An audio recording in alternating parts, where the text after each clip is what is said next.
नमस्कार, जय हिंद दोस्तों। हम लोग नवंबर माह की क्रॉनिकल को पढ़ रहे थे और जिसके अंतर्गत आज का टॉपिक है आर्थिकी।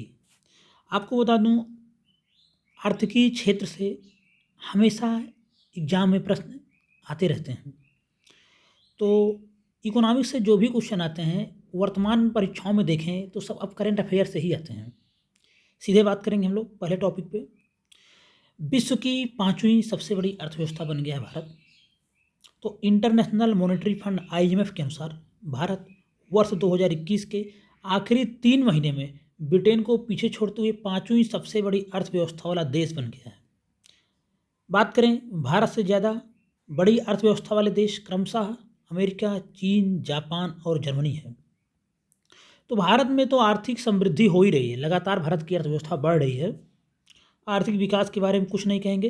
फार्मा सही दाम 2.0 ऐप लॉन्च किया किसने? स्वास्थ्य से संबंधित है, फार्मास्यूटिकल की बात हो रही, फार्मास्यूटिकल से निकला हुआ फार्मा सही दाम है। तो लॉन्च किया मनसुख मंडाविया ने नेशनल फार्मास्यूटिकल प्राइसिंग अथॉरिटी के रजत जयंती समारोह में। कोई बहुत महत्वपूर्ण नहीं है, 1 मिनट सब देख लेंगे। फार्मा सही दाम, फार्मा सही आप देखे रहेंगे तो समझ में आ जाएगा कि मेडिसिन से संबंधित है, मेडिकल क्षेत्र से। भारत का शीर्ष निवेश गंतव्य बना आंध्र प्रदेश, यह महत्वपूर्ण क्वेश्चन हो सकता है यहाँ से। उद्योग और आंतरिक व्यापार संवर्धन विभाग की रिपोर्ट जुलाई 2022 के अनुसार 2022 के पहले 7 महीनों में 40,361 करोड़ रुपए की निवेश के साथ आकर्षित करते हुए आंध्र प्रदेश भारत के शीर्ष निवेश गंतव्य के रूप में उभरा है। बात करें उड़ीसा को दूसरा स्थान मिला हुआ है। आगे बात करेंगे विदेशी ऋण में वृद्धि। वित्त मंत्रालय की एक रिपोर्ट आई है के अंतर्गत आर्थिक मामलों से संबंधित विभाग के बाहरी ऋण प्रबंधन इकाई ने भारत के बाहरी ऋण 2021-22 पर स्थित रिपोर्ट का 28वां संस्करण जारी कर दिया है। मार्च 2022 के अंत में भारत का विदेशी ऋण है 620.7 बिलियन अमेरिकी डॉलर, जो कि मार्च 2021 के अंत में 573.7 बिलियन डॉलर से 8.2% अधिक है। तो यह सब डाटा कभी कभी कहीं लिखने को आ सकता है, मेंस में लिख सकते हैं आप अच्छा मेंस बनाने के लिए, बाकी कोई बहुत महत्वपूर्ण या कुछ नहीं है। इससे पहले आगे बढ़ने से पहले एक बात और कहना चाहेंगे, वीडियो को जो भी पहली बार देख रहे हैं वीडियो पूरा देखें, वीडियो पसंद आए तो लाइक करें और चैनल को सब्सक्राइब करना ना भूलें, क्योंकि सब्सक्राइब करने से कोई घाटा नहीं है। और आपको इस आर्थिकी का जो आप आर्थिकी अगर आप पढ़ रहे हैं, आपको इकोनॉमिक्स में 90% क्वेश्चन आप करंट के ही देखने हैं, आ रहे हैं एग्जाम में, वही देखना है। तो समझ लीजिए आपको ये बहुत महत्वपूर्ण आपके लिए है। अब हम सीधे बात करेंगे, REC बनी महारत्न कंपनी, बहुत महत्वपूर्ण है, मोस्ट इंपॉर्टेंट, अभी तक के सबसे महत्वपूर्ण पॉइंट है इस सेगमेंट में। सितंबर 2022 में ग्रामीण विद्युतीकरण निगम REC को महारत्न केंद्रीय सार्वजनिक क्षेत्र के उद्यम का दर्जा प्रदान कर दिया गया है। महारत्ना का दर्जा प्राप्त करने वाली यह 12वीं कंपनी है, याद रखेंगे। महारत्ना का दर्जा उस कंपनी को दिया जाता है जिसने लगातार बीते 3 वर्षों में 5,000 करोड़ रुपए से अधिक का शुद्ध लाभ कमाया हो, या बीते 3 वर्षों के लिए उसका औसत वार्षिक कारोबार 25,000 करोड़ रुपए से था। तो अब 12 महारत्ना कंपनियां हो गई हैं, याद रखना है। कौन सी अभी हाल ही में बनी हुई है पूछी जाएगी, 100% पूछा जाएगा। तो REC ग्रामीण विद्युतीकरण निगम। आगे बात करेंगे राष्ट्रीय लॉजिस्टिक नीति, इसके बारे में कुछ नहीं देखेंगे, ऐसी नीतियां हमेशा कुछ ना कुछ आती ही रहती हैं। बात करेंगे रुपया व्यापार हेतु पहला ऋणदाता बैंक बना यूको, यह भी महत्वपूर्ण हो सकता है। तो सार्वजनिक क्षेत्र के ऋणदाता यूको बैंक को भारतीय रुपये में व्यापार निपटान के लिए रूस के गजप्राम बैंक के साथ एक विशेष पोस्ट्रो खाता खोलने के लिए भारतीय रिजर्व बैंक RBI द्वारा मंजूरी दे दी गई है। RBI की मंजूरी प्राप्त करने वाला यह पहला बैंक बन गया है।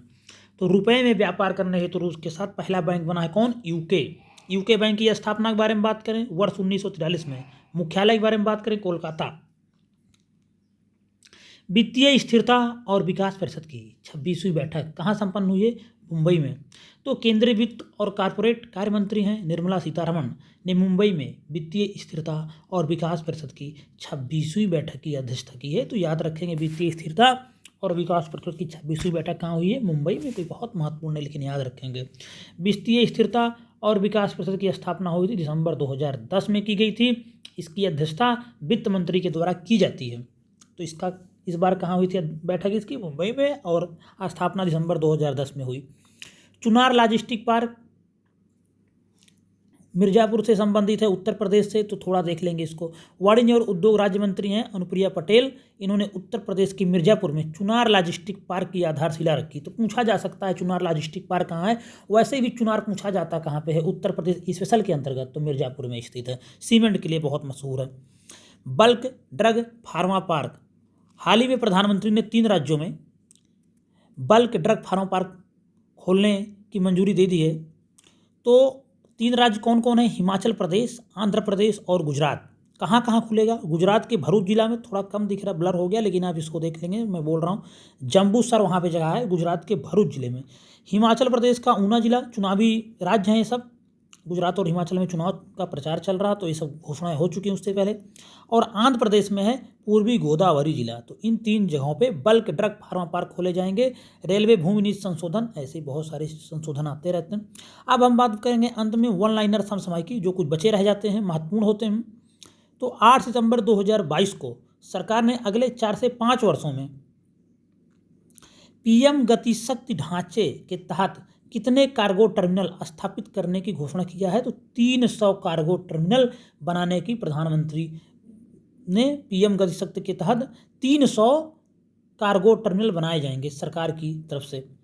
प्रधानमंत्री की बहुत ही महत्वाकांक्षी परियोजना है पीएम गति शक्ति योजना। आगे बात करेंगे, हाल ही में पेट्रोलियम और प्राकृतिक गैस मंत्रालय ने मौजूदा गैस मूल्य निर्धारण फार्मूले की समीक्षा के लिए किसकी अध्यक्षता में एक समिति बनाई है? तो प्रसिद्ध ऊर्जा विशेषज्ञ किरीट पारिक।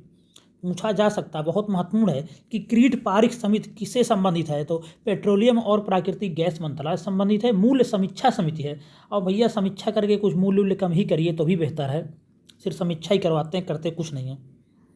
आगे बात करेंगे, हाल ही में आरबीआई ने यूपीआई पर कौन सा क्रेडिट कार्ड लॉन्च किया है? कौन सा कार्ड लॉन्च किया? तो रुपे क्रेडिट कार्ड लॉन्च किया है यूपीआई पर आरबीआई ने। बात करेंगे, युवा मामले और खेल मंत्री अनुराग ठाकुर द्वारा नई दिल्ली में नेहरू युवा केंद्र संगठन के कितने युवा स्वयंसेवकों के लिए क्षमता निर्माण प्रशिक्षण कार्यक्रम शुरू किया गया?